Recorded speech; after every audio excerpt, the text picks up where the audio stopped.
हिंदी भाषा ज्ञान की कक्षा में आप सभी का स्वागत है। आज की कक्षा में हम भाषा अभ्यास के माध्यम से पाठ 10 एक बौना और लकड़हारा नामक पाठ का अध्ययन करेंगे। बच्चों, पहला प्रश्न है, पाठ 1 बौना और लकड़हारा में से कोई 4 सर्वनाम शब्द छांटकर लिखे। सर्वनाम शब्द, जैसा कि मैंने पहले भी आपको बताया है कि सर्वनाम शब्द वो शब्द होते हैं जो संज्ञा के स्थान पर प्रयोग किए जाते हैं। सर्वनाम यानी सबका नाम, सभी का नाम। तो बच्चों, इसमें आपको पाठ के आधार पर लिखना है। तो कहानी आपने पढ़ रखी है, आप उसके आधार पर सर्वनाम शब्दों को छांटकर लिख लीजिए। बच्चों, सर्वनाम पर मैंने अलग से वीडियो बना रखी है, आप उसको अवश्य देखिएगा। अगला प्रश्न है, सही शब्द चुनकर खाली स्थान भरिए। बच्चों, यहाँ विकल्प में एक ही शब्द को 2 रूप में लिखा गया है, किंतु दोनों के अर्थ में विशेष अंतर है, दोनों के उच्चारण में अंतर है, दोनों के अर्थ में अंतर है। क्यों? क्योंकि पहला शब्द जो है वो नुक्ता रहित है, वहीं दूसरा शब्द नुक्ता युक्त है। नुक्ता बच्चों, जो अक्षर के नीचे बिंदु चिन्ह आपको दिख रहा है उसे ही नुक्ता चिन्ह कहते हैं। यह चिन्ह अरबी भाषा से लिया गया है। ऐसे शब्द उर्दू, फारसी व अरबी भाषा के शब्द हैं जिनका प्रयोग हिंदी भाषा में अब सामान्यतः किया जाता है। तो अब हमें यहाँ पर ध्यान देना है कि हमें किस शब्द का प्रयोग करना है, क्योंकि शब्द देखने में भले एक जैसे लग रहे हैं, लेकिन उच्चारण और अर्थ की दृष्टि में दोनों में विशेष अंतर है। तो पहला प्रश्न है, वह मुंह से फूंक कर आग को डैश करता। तो क्या होगा बच्चों? तेज, है ना। पहला नुक्ता वाले चिन्ह यानी तेज यहाँ पर लिखा जाएगा, जिसका अर्थ होता है तीव्र गति से, है ना। अगला, लकड़हारा, डैश लकड़ियां काटता था। तो यहाँ पे भी क्या होगा बच्चों? नुक्ता चिन्ह का रोज, जिसका अर्थ है प्रतिदिन। हथेलियां मुंह के पास ले जाकर डैश से फूंक मारता। यहाँ पे भी नुक्ता चिन्ह का ही प्रयोग किया जाएगा, जिसका अर्थ है जोर, है ना, जिसका अर्थ है जोर यानी ताकत के साथ, यानी पूरी जोर के साथ, है ना, पूरे बल के साथ। अगला है, आलू डैश गरम था। तो यहाँ पे किसका प्रयोग किया जाएगा? बिना नुक्ता वाले चिन्ह का, यानी काफी, है ना। अगला, अब हम अगले प्रश्न की ओर बढ़ते हैं। नीचे दिए गए वाक्यों में मोटे काले शब्दों का वचन बताइए। तो वचन मैंने आपको पहले भी बताया है और मैंने इस पर वीडियो बना रखी है, आप उस वीडियो को ज़रूर से देखिएगा। बच्चों, इसमें वाक्य को पढ़ना है और वाक्य को पढ़ने के आधार पर उत्तर देना है कि वाक्य किस रूप में है, एक वचन में है या बहुवचन। संज्ञा के जिस रूप से उसके एक होने का बोध होता है उसे एक वचन, और संज्ञा के जिस रूप से उसके एक से अधिक होने का बोध होता है उसे बहुवचन। आलू गरम थे, कैसा वाक्य है? बहुवचन, क्योंकि यहाँ पे उसके एक या एक होने का बोध नहीं हो रहा, है ना। अगला, वह लकड़ियां काटने जंगल जाता था। लकड़ियां यानी एक से अधिक, तो क्या होगा? बहुवचन। लकड़हारे ने चूल्हा बनाया। इससे क्या प्रतीत हो रहा है कि व्यक्ति एक है ना। तो एक वचन। पेड़ झूमने लगे। तो यहाँ पे पेड़ की संख्या का पता नहीं चल पा रहा है, तो इसलिए क्या होगा? बहुवचन। उसने चूल्हा बनाया। तो इसमें पता चल रहा है कि किसी एक व्यक्ति ने चूल्हा बनाया है, तो यानी क्या होगा? वाक्य एक वचन। अब हम नीचे दिए गए शब्दों के जोड़े बनाइए। बच्चों, कहानी या पाठ में आपने अक्सर देखा होगा कि कुछ शब्द सामान्यतः व प्रायः एक साथ लिखे जाते हैं, जिससे वाक्य प्रभावी भी बनता है और शब्दों को, वाक्य को संक्षिप्त भी लिखा जा सकता है। जैसे हाथ पैर, कंकड़ पत्थर, दिन रात, रुपए, पैसे। अब अगला प्रश्न है, नीचे दिए गए शब्दों से नए शब्द बनाकर लिखिए। यहाँ उदाहरण में बच्चों लकड़ एक शब्द है जिसमें हारा शब्द जोड़कर नया शब्द बनाया जा रहा है, लकड़ हारा। तो बच्चों ये कैसा शब्द हुआ? प्रत्यय शब्द। जब कोई शब्द किसी शब्द के अंत में जुड़कर एक नया शब्द, एक नया सार्थक शब्द प्रदान करता है तो उसे हम प्रत्यय शब्द कहते हैं। ध्यान रखिएगा, प्रत्यय सदैव शब्द के अंत में जुड़ता है। वह कोई संक्षिप्त शब्द भी हो सकता है, अव्यय भी हो सकता है। बच्चों उपसर्ग और प्रत्यय पर भी मैंने वीडियो बनाई है। आपको इस प्रश्न को समझने के लिए उस वीडियो को अवश्य देखना चाहिए। तो बच्चों यहाँ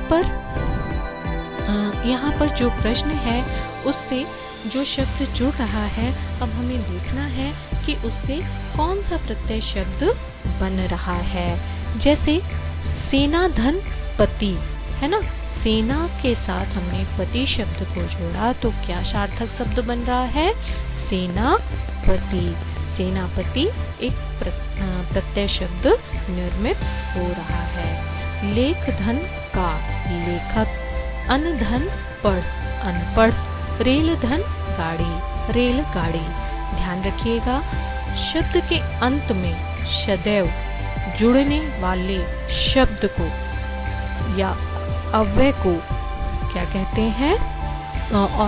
अव्यय को, अव्यय के जुड़ने से जो नया सार्थक शब्द प्रदान होता है उसे ही प्रत्यय शब्द कहते हैं। अगला है, नीचे दिए गए शब्दों से वाक्य बनाइए। बच्चों वाक्य आपको खुद से बनाने चाहिए, क्योंकि जब हम खुद से वाक्य बनाते हैं तो हमें वाक्य को बनाने का अभ्यास हो जाता है।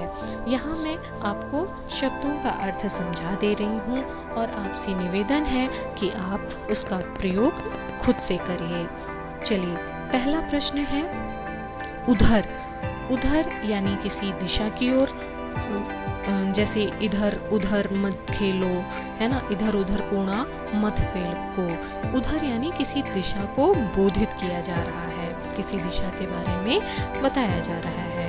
उधार यानी किसी से कुछ उधार मांगना, जैसे पैसे या कपड़े या भोजन या फिर कोई अन्य, है ना। जब हम किसी से कोई चीज कुछ मांगते हैं तो वो क्या होता है?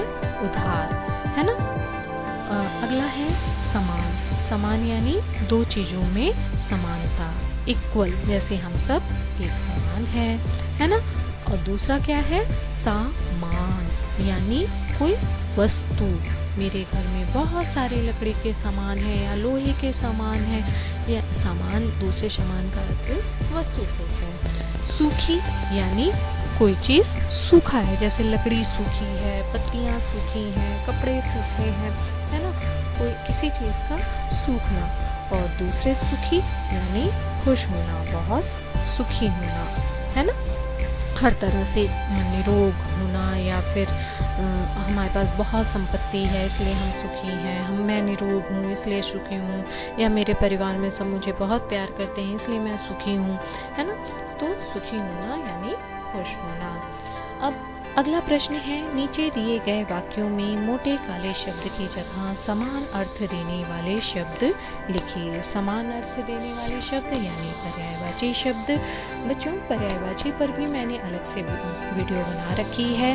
पर्यायवाची शब्द का महत्व इसलिए बढ़ जाता है क्योंकि कभी कभी वाक्य में हमें ऐसे शब्दों की आवश्यकता होती है जिसके अर्थ समान हो, है ना। आप जब ये वीडियो देखेंगे तो आपको वहाँ पे और अच्छे से समझ में आ जाएगा कि हम एक ही शब्द को सभी वाक्य में नहीं प्रयोग कर सकते। ऐसी स्थिति में हम उनसे मिलते जुलते अर्थ वाले शब्दों का प्रयोग करते हैं। जैसे लकड़हारे को सख्त भूख लगी थी, है ना। सख्त का भी अर्थ होता है तीव्र, है ना। तेज का भी अर्थ होता है तीव्र, लेकिन यहाँ पे सख्त यानी कठोर या कड़ा ऐसा प्रयोग हो रहा है ना। तो ऐसा अर्थ प्रदान कर रहा है, इसलिए इस वाक्य में शब्द शब्द उचित नहीं है। तो यहाँ पे हम क्या करेंगे, तेज। बौने को देखकर लकड़हारा आश्चर्यचकित, यानी इसका उत्तर क्या होगा बच्चों, इसका समान अर्थ हम क्या कर सकते हैं, हैरान। बौने को देखकर लकड़हारा हैरान रह गया। लकड़हारे ने स्वयं खाना बनाया, तो यह भी यहाँ पे उचित प्रतीत नहीं हो रहा है इसका प्रयोग। तो हम यहाँ पे क्या कर सकते हैं, लकड़हारे ने खुद खाना बनाया। वह जंगल में जाकर रोज लकड़ियाँ काटता था, तो वह जंगल में जाकर प्रतिदिन लकड़ियाँ काटता था। मेरी अक्ल में यह बात नहीं आती। अक्ल की जगह पे हम क्या प्रयोग कर सकते हैं बच्चों, समझ। मेरी समझ में यह बात नहीं आती। अब अगला प्रश्न है, नीचे दिए गए शब्द जाल को चित्र संकेतों की सहायता से भरिए। तो बहुत ही आसान है बच्चों, इस प्रश्न को आपको खुद से करना चाहिए।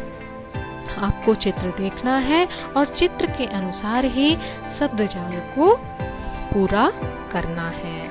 अगला प्रश्न है, रात को आपके सपने में एक बौना आया, उससे हुई मुलाकात को संवाद के रूप में लिखिए। संवाद यानी बच्चों बातचीत। हिंदी भाषा में संवाद एक विद्या है, एक कला है, जिसका महत्व नाटक एवं अभिनय कला की दृष्टि से महत्वपूर्ण होता है। जब संवाद प्रभावी होते हैं, संवाद संक्षिप्त होते हैं, संवाद प्रभावशाली होते हैं, है ना, और रुचिकर होते हैं, तभी कोई नाटक और अभिनय सफल होता है। आज के वर्तमान युग में इसकी उपयोगिता बढ़ जाती है, क्योंकि छात्रों में अभिनय क्षमता को विकसित करने के लिए संवाद का होना, संवाद कला का होना अत्यंत महत्वपूर्ण होता है। जब तक बच्चे संवाद करना अच्छे से नहीं सीखेंगे, तब तक वो अपने नाटक को अभिनय अच्छे से यानी प्रभावशाली ढंग से प्रस्तुत नहीं कर पाएंगे। अब आपको यहाँ पे करना क्या है, आपको यह कल्पना करनी है कि आपके सपने में एक बौना आया है और आप उससे क्या बातचीत कर सकते हो, है ना, संभावित क्या बातचीत आप कर सकते हो, उसको संवाद के रूप में लिखिए। ध्यान रखिएगा, आपको उन्हीं शब्दों को यहाँ पर लिखना है जिन शब्दों में आप उससे बातचीत कर सकते हैं, है ना। तो ध्यान रखिए, आपको प्रभावशाली बात यहाँ पर प्रस्तुति करनी है। मैंने आपकी सहायता के लिए यहाँ पर लिख रखा है, आप उसे भी पढ़ सकते हैं। तो बच्चों, इस तरह से आज की कक्षा में मैंने आपके समस्त प्रश्नों उत्तर अभ्यास को करा दिया है, जिसे आप नीचे डिस्क्रिप्शन लिंक से देखकर कर सकते हैं। आज की कक्षा में बस इतना ही। धन्यवाद।